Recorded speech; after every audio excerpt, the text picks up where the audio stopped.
Akkam jirtu kabajamtoota daawwattootaa fi hordoftoota Oromiyaa Freedom Media dambalii gunguma uummataa irraa oduu isin dhageessifna jalqaba irratti hangafoota oduu. Viidiyoo gabaabaa yeroo shamarran lama dhiirotaan gudeeddiin irratti raawwatamu agarsiisu miidiyaa hawaasaa irratti qoodamee uummata biratti mufii kaaseeti jira. Sababa lolaa jijjiirama qilleensaa fi dhabamuu talaalliitiin dhibeen busaa guutuu biyyattii daran babal'achaa jiraachuun gabaafame. Atileetonni Itoophiyaa 4 badhaasaa atileetii filatamoo bara 2024f kaadhimamanii jiru. Godaantonni Itoophiyaa 56 Jibuutii irraa gara biyyaatti deebi'anii jiru.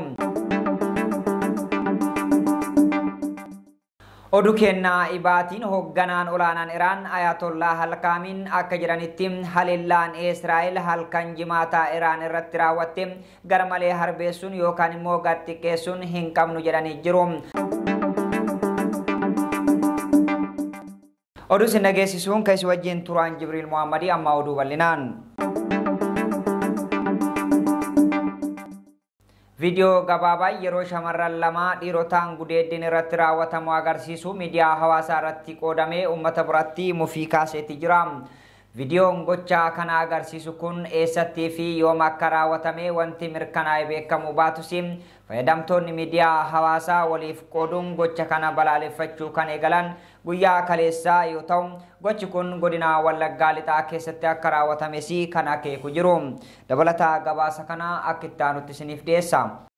Viidiyoon gabaabaan shamarran lama dhiirotaan gudeeddiin irratti raawwatamu agarsiisu miidiyaa hawaasaa irratti qoodamee uummata biratti mufii kaasee jira. Viidiyoon gocha kana agarsiisu kun eessattii fi yoom akka raawwatame wanti mirkanaa'ee beekamu baatus fayyadamtoota miidiyaa hawaasaa waliif qooduun gocha kana balaaleffachuu kan eegalan guyyaa kaleessaa yoo ta'u gochi kun godina Wallaggaa Lixaa keessatti akka raawwatame kan akeeku jiru. Akka aadaa Oromootti safuun gochoota ta'uu qabanii fi hin qabne kan adda baasu seera namnii fi uummanni martinuu ofirratti sodaatu akka dambiittiin bulmaataati.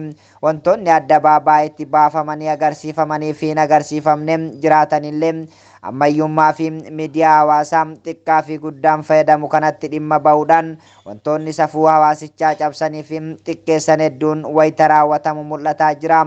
Sababa waraanaan naannoowwan seera dhabdummaan keessatti dagaage keessatti yakkoonni safuu uummatichaa cabsanii fi xiqqeessan hojjetamuudhaan hammaataa dhufee jira. Viidiyoon kaleessa bahee marsaalee hawaasaa irratti qoodame shamarran gochi kun irratti raawwatame fedhii isaanii malee akka irratti raawwatamaa jiru sagalee ol kaasanii yeroo iyyanii fi viidiyoo wayita waraabamanitti fedhii isaanii malee ta'uu isaa wanti mul'isu ni jira.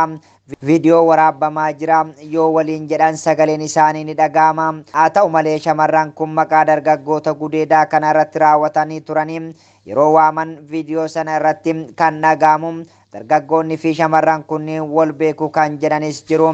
Bakki gochi kun itti raawwatame kan viidiyoon gabaabduu sana irraa mul'atu bosona keessa fakkaatullee bosona guddaa jedhamu miti.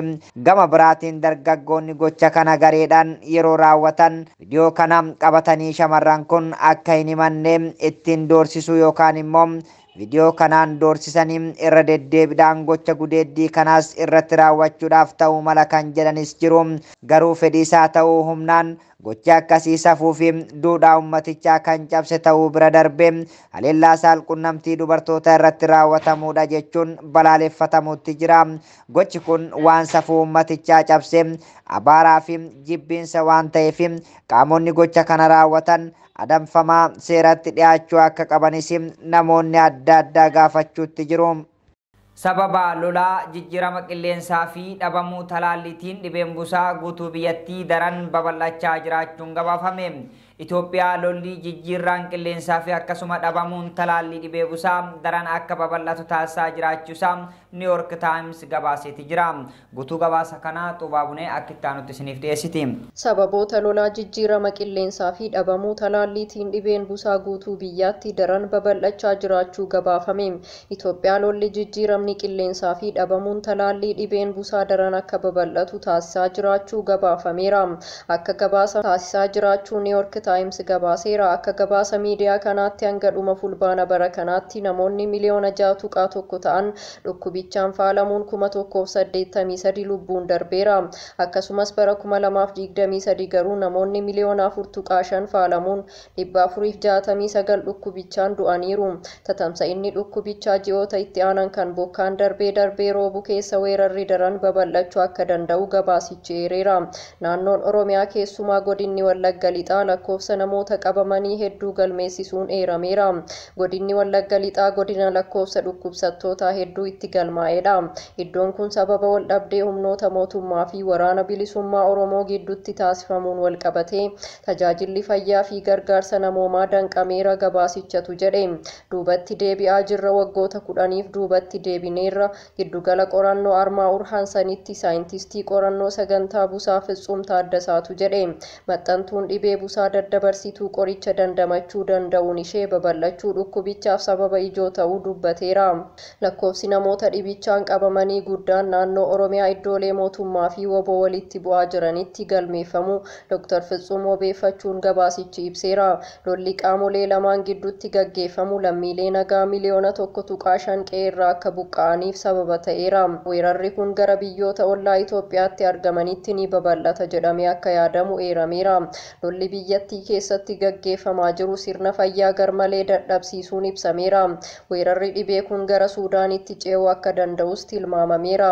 Gosti maxxantuu Asiyaarraa gara Itoophiyaa galte dhibee busaa hammaataa daddabarsituu Anopheles steenfesae jedhamtu Itoophiyaa keessatti argamteerti yaaddoon jedhu jiraachuu himameera. Atileetonni Itoophiyaa 4 badhaasaa atileetii filatamoo bara 2024f kaadhimamanii jiru. Atileetonni Itoophiyaa Taamiraat Tolaa, Yoomiif Qajeelchaa, Tigist Asaffaa fi akkasumas Suutumee Asaffaa atileetii filatamoo istaadiyeemii alaa bara 2024 ta'uudhaan kaadhimamanii jiru. Dabalataa isaa akka itti aanutti isiniif dhiyeessa. Atileetonni Itoophiyaa 4 badhaasaa atileetii filatamoo bara 2024f kaadhimamanii. Atileetonni Itoophiyaa Taamiraat Tolaa, Yoomiif Qajeelchaa, Tigist Asaffaa fi Suutumee Asaffaa atileetota filatamoo istaadiyeemii alaa bara 2024f kaadhimamanidha. Atileetonni kunneen bara dorgommii kana keessatti dorgommii daandii adda addaa irratti qabxii galmeessan irratti hundaa'uudhaan kaadhimamuu danda'anii jiru. Atileet Taamiraat Tolaa bara dorgommii kanaatti riikoordii maraatoonii olompikii fi beerlii fooyyessuudhaan injifachuun isaas ni yaadatama. Akkasumas atileet Yoomiif Qajeelchaan fiigicha walakkaa maraatoonii Vaalenshiyaatti gaggeeffameen riikoordii addunyaa galmeessuun isaa ni beekama.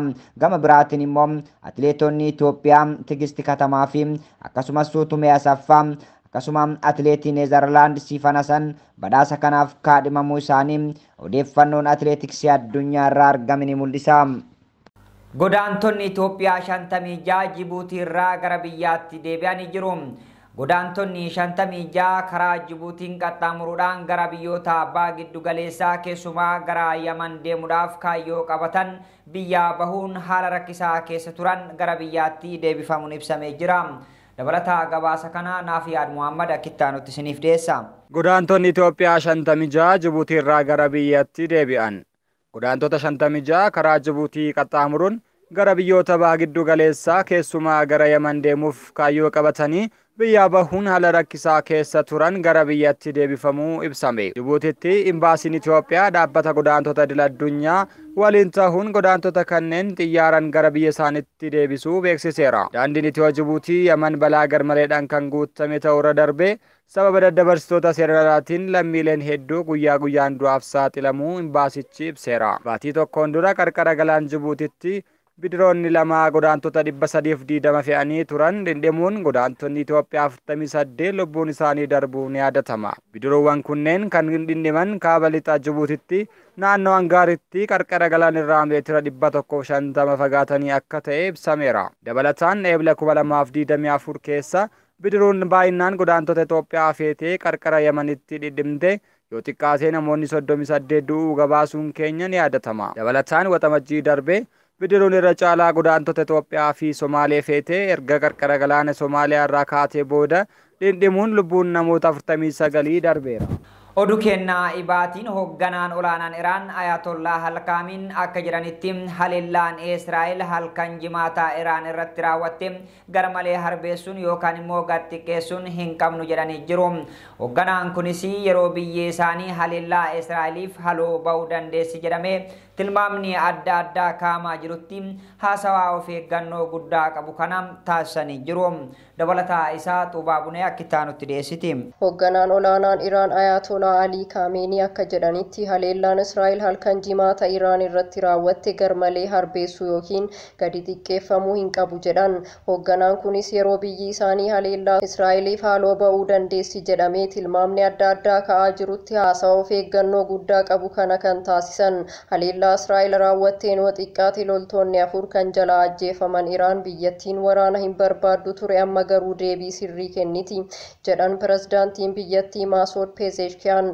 Israa'el haleellaa Iraan irratti raawwatteef haaloo ba'uuf jimaata darbe ture naannolee Iraan hedduu iddoowwan buufata waraanaa irratti xiyyeeffachuu ishee kan ibsite.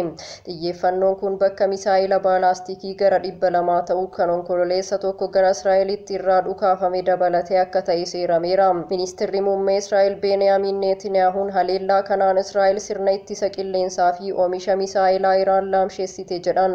Haleellichi dandeettii Iraan misaa'ila dhukaasuu fi oomishuuf qabdu irratti miidhaa guddaa geessiseeras jedhan. Gaazaa keessatti haleellaa qindaa'aa fi itti fufaa raawwachaa kan jiran Netanyahuun haleellaan kun sirrii ulfaataa fi kaayyoo isaa kan galmaan ga'eedhas jedhan. Qaamni bulchiinsa seera bu'uura salphaa tokko hubachuu qaba. Innis qaama nu miidhe nutis ni miina jedhan. Maddeen akka jedhanitti Iraan haleellaa irratti raawwatame kana kan xiqqeessite yoo ta'e misaa'iloonni irra caalaan isaanii fashalaa'an illee kanneen hin kuufne ammoo sirna ittisa qilleensaa irratti miidhaa murtaa'e akka geessisan himaniiru. Hoogganaan olaanaan Iraan haleellaa kana booda ergaa jalqabaa dabarsaniin aangoo fi fedhii uummata Iraan akkasumas dantaa uummata Iraan bu'uureffateen tarkaanfii Israa'el irratti fudhachuun kan aanga'oota biyyattiiti jedhan. Pirezidaantiin biyyattii Masood Pezeshkian walgahii mana maree irratti haasaa hoogganaa olaanaa kanaaf deebisuudhaan nuti waraana hin barbaannu garuu mirga biyyaa fi uummata keenyaa ni kabachiifna jedhan. Haleellaan Israa'el Iraan irratti raawwatte kan eegame caalaa daangeffamee akka ture ibsameera. Ameerikaan michuu ishee Israa'el dhaabbilee boba'aa fi niwukilaraa Iraan akka hin rukunne ifatti dhiibbaa kan goote yoo ta'u, haleellaan kunniin Teel Aviv qajeelfama kana raawwachaa akka jirtu agarsiisa jedhameera. Iraan haleellaa Israa'el karoorfatti sa'aatii muraasa dura odeeffannoo akka argatte ministeerri haajaa alaa ishee dilbata kana ibsaniiru. Abbaas Araghchi gaazexeessitootaaf akka himanitti halkan sana haleellaan raawwatamuu akka danda'u yaadni nu qaqqabee ture jedhan. Garuu dhimmicha irratti odeeffannoo dabalataa kennuu hin barbaanne. Biyyoonni dhiha wal dhabdeen biyyoota baha giddu galeessaa gidduutti uumame waraana hunda galeessa ta'e fiduu danda'a jedhanii sodaachuun Iraan deebii akka hin kennine gaafataniiru. Miidiyaaleen Iraan haleellaa kana booda sochiin uummataa akkuma barameetti fufuu fi miidhaa qaqqabsiisuu daangeffame akka ture gabaaseera. Egaa kabajamtoota daawwattootaa fi hordoftoota Oromiyaa Freedom Media dambalii gungumaa uummataa irraa oduunarraaf qopheeffanne kanneen hangammaa turanii oduu isin dhageessuun keessi wajjin tureen Jibriil Muhammadii ogummaa kaameraaf teeknikaan immoo Marja Maaltuun afaana ture qophiilee OFM kanneen afaan waliin turtii gaarii jecha Oromiyaa Freedom Media share subscribe gochuun uummata biraan ga'a.